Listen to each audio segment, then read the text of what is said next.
Hey everybody, welcome back to Rocky Mountain Homestead. My name is Angela. If you're new, I am so glad you guys are here. And in today's video, it's actually going to be a couple of videos. I'm going to take you guys along and share with you 3 recipes that have been our go-to for years, at least a decade. They're copycat versions of restaurant soups. I almost don't even want to call them copycat because I honest to goodness think they're better than the restaurant. And I am so excited to get these recipes up. I've had them on my list for weeks to do this video, and it finally works out this week where I can finally make these. So over the next couple days, I'm going to be making these soups. You guys are going to see it kind of as a compilation, and I'm going to share just how easy these are to make up. They're absolutely delicious, perfect for the cooler months in the fall, in the winter, and they're delicious. You guys would not be disappointed if you try these. So I'm going to take you guys along, share these recipes, and just how easy these are to make up in your home. So let's go ahead and get started. Okay, this first soup that we're going to start the video off with is my version of the Olive Garden soup, Zuppa Toscana. We actually went there recently and I ordered it and I was so disappointed because it is nothing compared to what I've been making at home for years. So I'm going to take you guys along and share with you the ingredients that I use to make up this soup. We like a more heartier version, so I use a lot more potatoes and meat than normal. This is a heartier version of Zuppa Toscana. So anyway, we're going to start here. I have 1 large white onion diced. Over here I have 2 garlic cloves minced, or you can also use 2 teaspoons of garlic puree. I have 4 tablespoons of bacon pieces. They're like chunks of bacon. They're not like the little bacon bits that are crunchy and crispy. These are actually soft. These are the Members Mark type of bacon pieces that I have. So 4 tablespoons of that. Over here, I have a teaspoon and a half of cayenne pepper. I have 2 pounds of the Italian sausage. I have the mild, so 2 pounds of mild ground Italian sausage. And over here, I have about 2.5 pounds of russet potatoes. Sorry, my child was over there in the corner saying something to me. I have about 2.5 pounds of russet potatoes. I have 5 chicken bouillon cubes. I have about a 1/4 bunch of kale that is chopped up and washed. I have 1 cup of heavy whipping cream, and I have 10 cups of water. All right, so the first thing we're going to do is turn our heat on to medium-high heat. And I'm going to be taking out these 2 pounds of Italian sausage. And the first thing we're going to do is saute up we're actually going to brown and cook up our 2 pounds of sausage with the 1.5 teaspoons of cayenne pepper. All right, I had to wash my hands. So once again, we're just going to be cooking this up until it is browned. And I will bring you back on the next step after I get this mixed up and cooked. Okay, so I now have my sausage over here draining in a strainer, and you're going to want to drain the grease. So I have that over there, and you're going to set your sausage aside once it's cooked. So I have my pot back on medium-high heat, and I am going to be dumping in here the onions, the bacon, and the garlic. So I am going to be sauteing these. I'm actually going to drop the temperature down a little bit to about medium-low, and we're going to saute this for close to 15 minutes or until everything's softened a bit. So I'm going to set my timer over here for 15 minutes. And that is all we're going to be doing, is just getting this mixed up. I do leave a little bit of the grease in the bottom of the pot just to kind of help saute these up and prevent the garlic and bacon from sticking.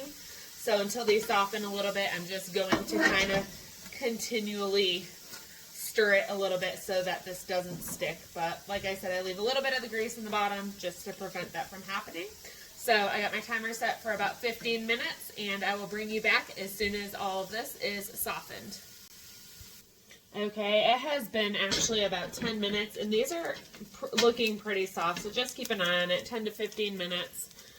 but it's been 10 minutes. These are soft, so what I am going to do is add in my 10 cups of water. So there's 6. My measuring cups are in the dishwasher. Story of my life, and 4. That just means I actually cook and do things in my kitchen. But I feel like every time I do a video, I have things missing. So I have my 10 cups of water in here, and now I'm going to be adding my 5 chicken bouillon cubes. And what you're going to want to do is put this now on medium-high heat, and we are going to want to bring this water to a boil. And so your onions, your garlic, your bacon, your chicken bouillon cubes, and your water, just medium-high heat. Get that up to a boil, and I will bring you back as soon as we are at a boil. All right, so our soup is at a boil finally. Sorry about that. I actually made some Italian bread to go with this. I actually love to do garlic breadsticks. I'm going to have to do that in a different video.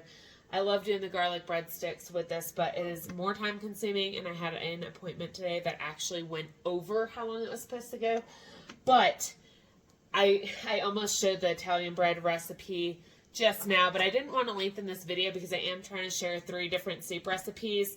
So I'm going to link in the description box down below because I have done a video on that Italian bread, but it's super quick, 30-minute rise, 20 minutes in the oven, done.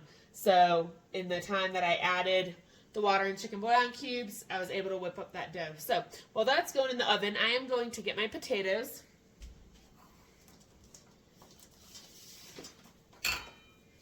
And I am going to put these into the boiling water. I actually think I usually do a few more potatoes. These were really hard. Usually I have large russet potatoes. I actually got the 5-pound bags from Azure Standard though this month, and they were really small. So I did use my scale to weigh it out, but I still feel like maybe this isn't as many potatoes as I usually do, but this will be fine. So what I'm going to do, sorry about that, I need to get a wooden spoon. What I'm going to do is cook this. I'm going to go ahead and boil it, and I am going to bring you back once these potatoes are softened, usually within 30, I don't even want to speak yet. Usually, because I don't time it. I just go by, you know, how long it's boiling, check it occasionally, and I've never really put a time on it. I'd say at least half an hour, maybe 30 to 40 minutes. I'll let you know exactly when this is done and softened, but I am going to bring these till they're soft. Yeah, I think I added a few more potatoes. Oh, well, until these are soft enough, basically, to kind of break up into pieces, and you'll see what I'm saying when I bring you back. So as soon as this comes to a boil, because it was at a boil till I added the potatoes, this is going to start back up into a boil, and then I'm going to cook these until they're soft. Okay, I just wanted to bring you back because my oven is now preheated. Well, it's preheating. It's almost preheated. So my Italian bread only takes about 18 minutes in the oven. And I actually started mashing these potatoes, and I'm like, ooh, I better show you guys. So kind of had a habit. Forgot I was recording. No tripod, just in the middle of my kitchen. So anyway, these well, it's too hot to show you, but these potatoes are really soft now, if you can see. They're really soft, and they're going to be super hot. But like, I could break it apart with my finger, basically. That's what you want. Now, if you like chunky type soups, then you can just like break these up into small pieces like that if you'd like. Kind of like that. Oh my gosh, this is so hot. I just lowered the heat actually. But what I like to do is I like to get this thickened up a little bit and kind of release some starches. So I kind of take the potatoes with the back of this spoon and kind of press them. Let's see if I can do it this way and show you because you can't see that way. Let's see. Hold on. Okay, now you kind of, okay, so you can see, like, I have the potatoes whole right there. I'm pressing, and I'm just kind of pressing them against the, well, that's perfect. You can see it. I'm kind of just pressing them against the side. So, there's a fly in here. So, they kind of mash up just a little bit. You don't want, like, mashed potatoes, but that's how I personally break mine, and it kind of thickens everything up because it releases the starches. So, that's all I'm doing here. Is just taking some big chunks, and like I said, you can leave it, at this point you can customize it however you want to. I just like to have it thickened up a little bit more. So I'm just taking like the bigger chunks, and until all my potatoes kind of, I don't want to drip it on me again. My hands are callous, but not that callous. Ah, I lost my potato. Hold on. I wanted to show you. Okay, so this is kind of like, it's dripping. The consistency that I have it. Like, you can see, I'm going to have to clean my stove. You can see, like, there's pretty decent sized chunks in there. So that's all I do. Just make sure there's no really big ones, because I don't want like a quarter of a potato on our spoon. So that's all I do until it's about that consistency. That releases starches, helps thicken it up. So now what I am going to do, actually, this is just about preheated. My bread will be 18 minutes. So I am dipping this down onto low. That way I don't lose, this holds a lot of heat. That way I don't lose a lot of broth, because the potatoes obviously absorb the liquid. But I'm going to put a salad together while the bread's in the oven. That would have already been in if I remembered to preheat it. I just pulled this back out. I had it in the fridge. And I am going to now add my sausage. Actually, there's still some pieces in here. I want all of that. I'm going to add my sausage in, and I'm going to get that mixed in and just give it a good stir. And then to that, you guys, I almost dropped my jar of heavy cream. The whole thing like spun on the counter. I went to grab it too fast. That would have been a nightmare. I'm going to add my 1 cup of heavy cream. And this is super thick. That's that. I can't shove this in there. What am I thinking? Sorry. Like talking to myself while I'm working here. Okay. Well, I'm talking to you guys. Anyway, this is a little bit thicker of a heavy whipping cream, because this is the one from Azure, the Alexander one with like the fat cap on top. Oh, well, I'm not going to get every single ounce out, but you get the point. 1 cup of heavy cream, and I actually may just cut the heat, because this, like I said, is going to hold a lot of heat, especially with the potatoes, and I am just going to stir that, and I am going to cut the heat. I'm going to cut the heat because it's going to be super hot for a while, and I don't want it to lose any more liquid. So I'm going to put a salad together and pull the bread out when it's done, and then I'll bring you back and show you what the final product looks like.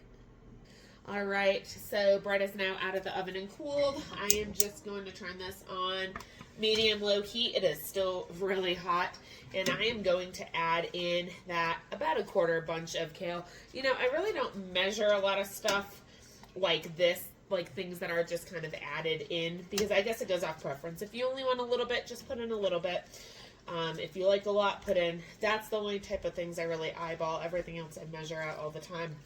But things like this, you know, it's like making a salad. How much of it do you want in there? So, my kids don't mind it too much. My husband does not like kale, but he will eat this soup with kale in it.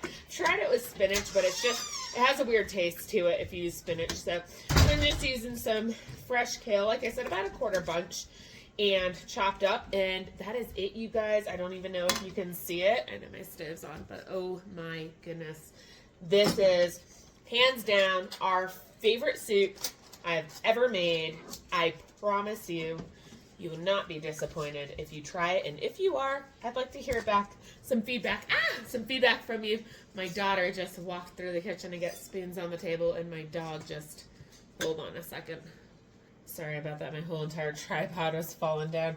So anyway, this, I doubt anybody would really complain much about this soup at all. I would be, you would be the first person to complain to me. I have made this for so many people over the years that have come over, and it is just absolutely delicious. I promise you, you guys would love this if you tried it. So I am going to get this served up in bowls. I'm going to get the salad on plates with the bread, and I'll show you what it looks like.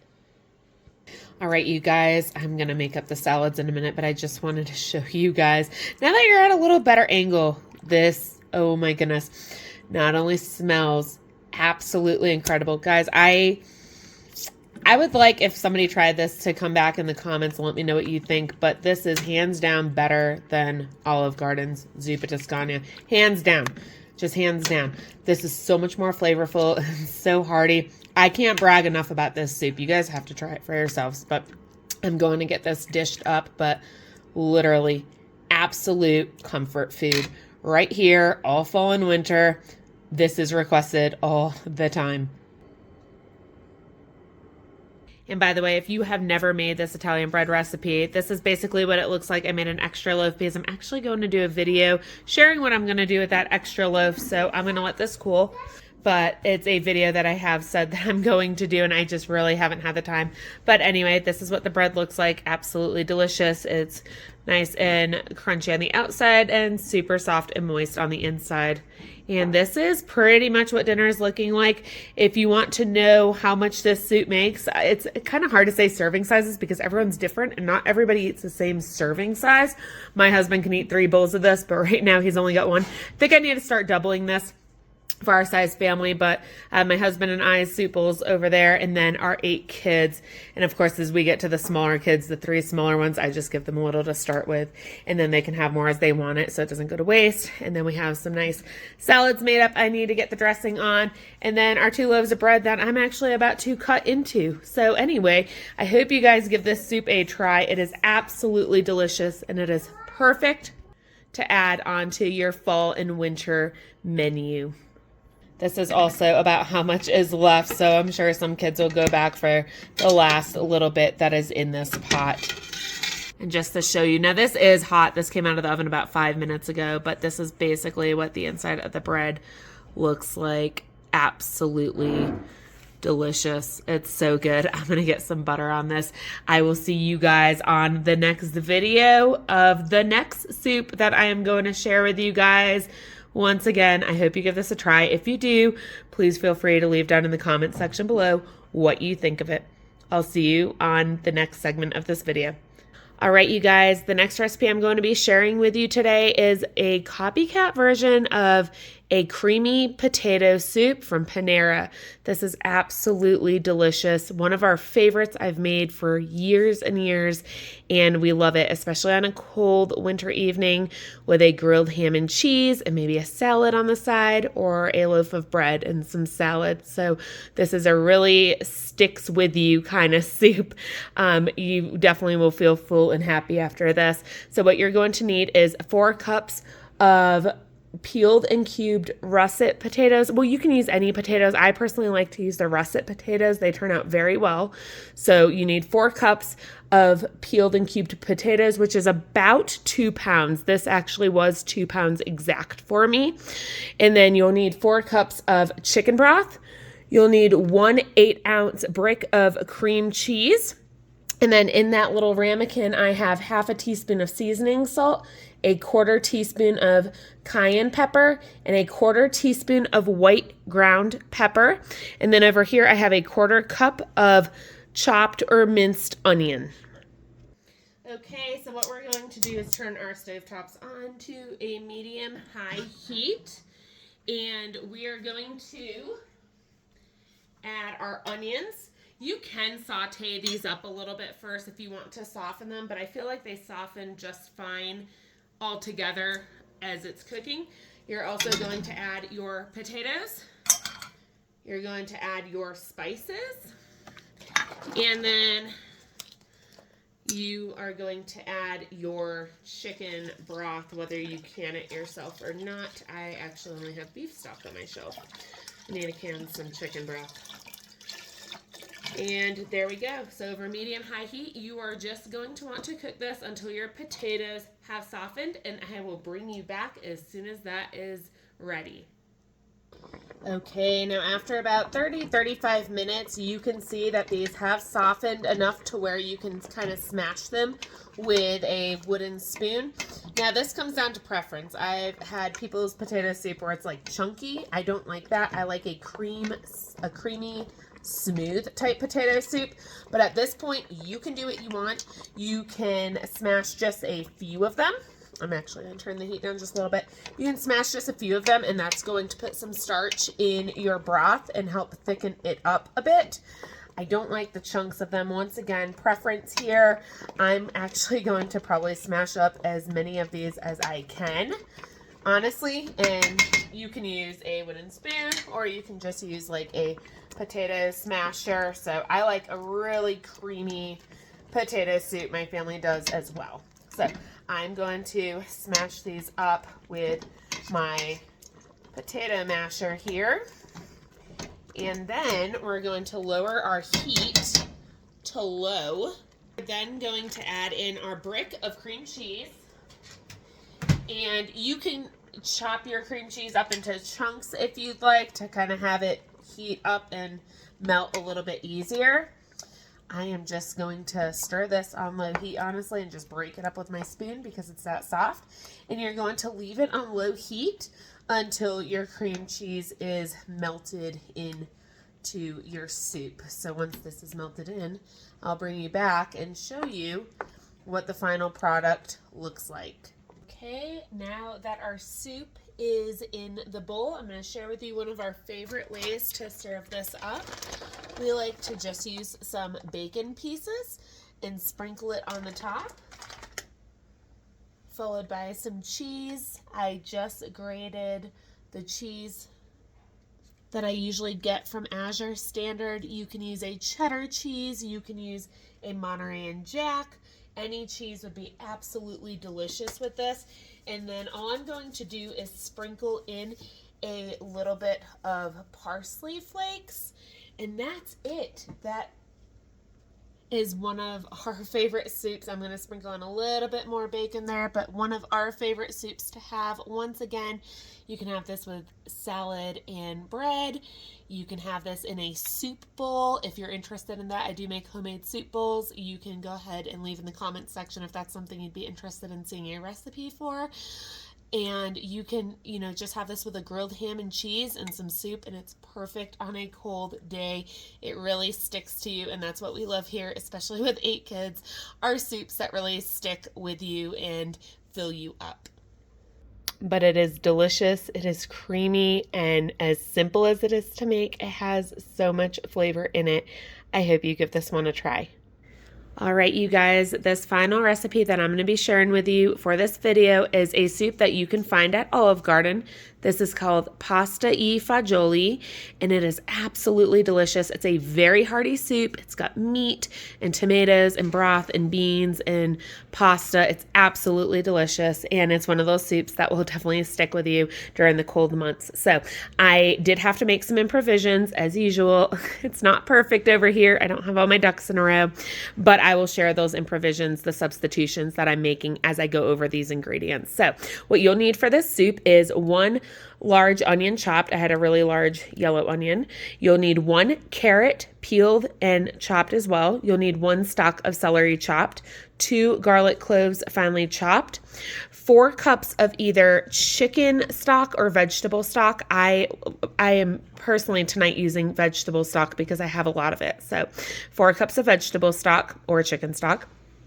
And then I usually use the cannellini beans, but I'm actually out, and I usually use a Great Northern bean as a substitute, but I am out of those as well. So tonight we are doing a can of red kidney beans. So you can use a can of whatever beans you like. The cannellini ones are typically what you would put in this. And then you'll need a 1.5 cups of diced tomatoes in their juices. So that's exactly 1 14-ounce can of, or 14.5-ounce can of diced tomatoes with the juices. And then over here for garnish, I have 2 tablespoons of flat leaf parsley. I don't have it fresh. You can use just dried parsley if you like. I actually freeze dried the parsley that we grew this year in our greenhouse. So that's what I have there. For my spices in this ramekin, I have 2 teaspoons of dried oregano, 1 teaspoon of crushed red pepper flakes, and 1 tablespoon of dried basil. Over here, I also have 1 cup of just some small shell pasta. You can use the ditalini ones, which are the really little ones. That's usually what's in this soup, but you can use whatever pasta you have. This is the smallest noodle that I have right now. So I have 1 cup of the small shell pasta, and then I have made this with ground beef, and I have made this with Italian sausage. I forgot to thaw my ground beef.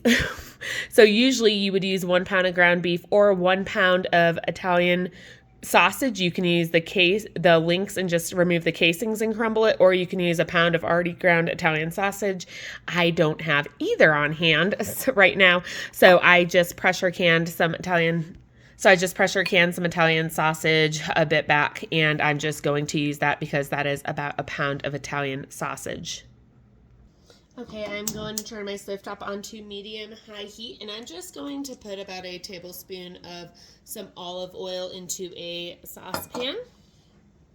Okay, after you got this heated, the only thing we are going to be adding right now is the onion, and of course I chopped everything on the same cutting board, so I am going to kind of strategically just get the onion into the saucepan, and we are going to cook it in the oil for about 2 minutes on medium-high heat once again. So whatever pieces don't make it in, we'll eventually be adding shortly. So I'm going to let this saute for about 2 minutes, and I will bring you back as soon as it's done. Okay, and after 2 minutes, we are going to follow cooking the onions with adding the garlic, the celery, and the chopped carrot. So we are going to saute this for about 2 to 3 minutes. Once again, still over medium-high heat.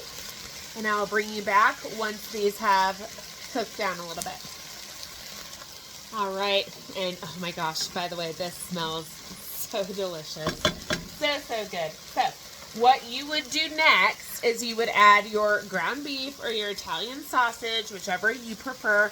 You would add it at this point, and you would want to brown it and, you know, crumble it up. Now, because my sausage has already been cooked while I pressure canned it, now that's just a little bit of fat at the top.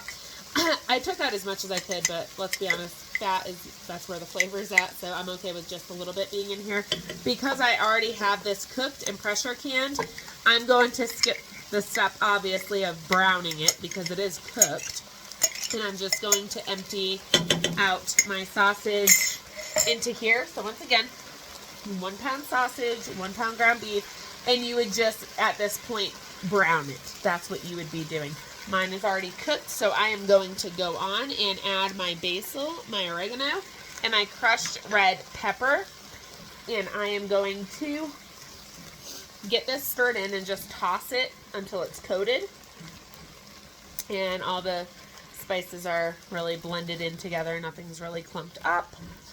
And then, I think that's about good. I am going to go ahead and grab my tomatoes with the juices and my stock.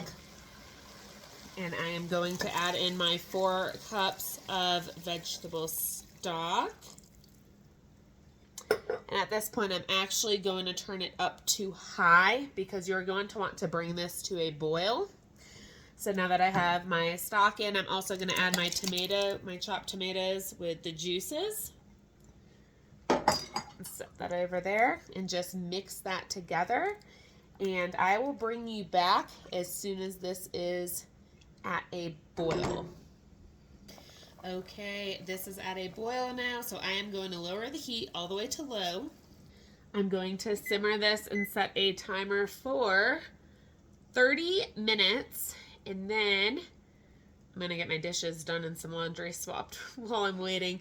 So it'll be 30 minutes for me, and it'll be the blink of an eye for you guys. See you back in just a minute.